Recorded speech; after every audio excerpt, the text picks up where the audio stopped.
இங்கே ஒரு maths teacher லாட்ரியில் ஒரு லூப்பா கண்டுபிடிக்கிறாரு. அவர் ஃபார்முலா படி ஒரு நேரத்தில் 800 டிக்கெட் வாங்கணும்னா கண்டிப்பா அதுல லாபம் வரும்னு நினைக்கிறாரு. அவர் சேவிங்ஸ்ல வச்சிருந்த பணத்தை எடுத்துக்கொண்டு போய் கிட்டத்தட்ட 2000 டிக்கெட் வாங்குறாரு. இதை பார்த்து அந்த ஷாப் ஓனரே ஆச்சரியப்படுறாங்க. இவ்வளோ டிக்கெட் வாங்குறவன் பைத்தியக்காரனா இருப்பான் அப்படின்னு சொல்லிட்டு. ஆனா அவனுக்கு ஃபர்ஸ்ட் டைம் $300 நஷ்டமாகுது. ஆனா அதோட விடல, இந்த வாட்டி மொத்த சேவிங்ஸையும் கொண்டு போய் லாட்ரி சீட்ல கொண்டு போடுறாரு. அவரால் நினைச்ச மாதிரி கிட்டத்தட்ட $1700 லாபம் கிடைக்குது.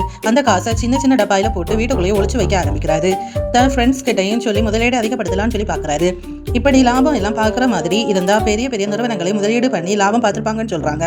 அது மட்டும் இல்லாம இந்த ஐடியாவுக்கு அவங்க ஒத்து வர மாட்டாங்க.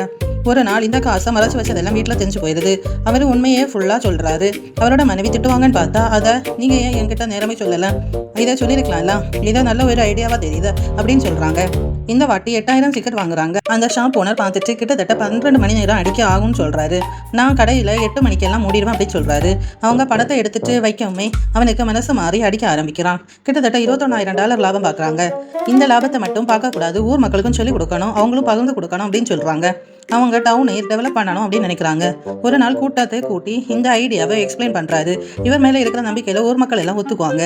இவங்க இந்த வாட்டி 20000 டிக்கெட் வாங்குறாங்க. அந்த கடைக்காரன் இத்தனை டிக்கெட் எல்லாம் என்னால பிரிண்ட் பண்ண முடியாதுன்னு சொல்றான். நீ ஏன் முதலீடு சேர்ந்துக்கோ, உனக்கு லாபம் தரேன்னு சொல்றாங்க.